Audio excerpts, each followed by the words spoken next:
ជំរាបសួរអ្នកខ្ញុំអេសកុនធីស្វាគមន៍មកកាន់កំណត់ហេតុនៃការរៀននិងបង្រៀនរយៈពេល27ថ្ងៃរបស់ខ្ញុំ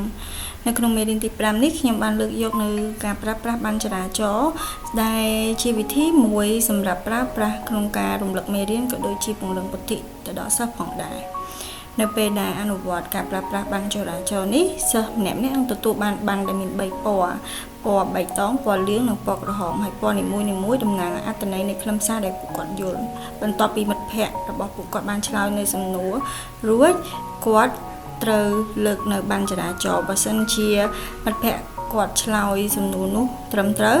គាត់នឹងលើកប័ណ្ណពណ៌បៃតងបើសិនបើមិត្តភ័ក្តិគាត់ឆ្លើយសំណួរនោះខុសគាត់នឹងលើកប័ណ្ណពណ៌ក្រហមប្រសិនណាបើគាត់មិនច្បាស់ចំពោះចម្លើយរបស់មិត្តភ័ក្តិគាត់អាចលើកប័ណ្ណពណ៌លឿងហើយបន្តមកទៀតខ្ញុំអាចប្រើប្រាស់នៅ spinning wheel ក៏ដូចជាអាចហៅសួរដោយផ្ទាល់នៅលើបញ្ជាក់បន្ថែមពីការយល់ដឹងរបស់ពួកគាត់ផងដែរហើយវិធីបែបនេះធ្វើឲ្យខ្ញុំអាចងាយនៅក្នុងការមើលអំពីការចូលរួមរបស់សិស្សក៏ដូចជាសង្កេតដឹងថាតើសិស្សប៉ុន្មានភាគរយនៅមានការភ័ន្តច្រឡំនៅខ្លឹមសារមេរៀនផងដែរចា៎សូមអរគុណនិងជាពិសេសខ្ញុំសូមថ្លែងអំណរគុណដល់លោកគ្រូប៉ៅសវណ្ណសម្រាប់ការចែករំលែកនៅបទពិសោធន៍នៃការបង្រៀនដោយប្រើប្រាស់ប័ណ្ណចរាចរណ៍នេះមកដល់នាងខ្ញុំផងដែរ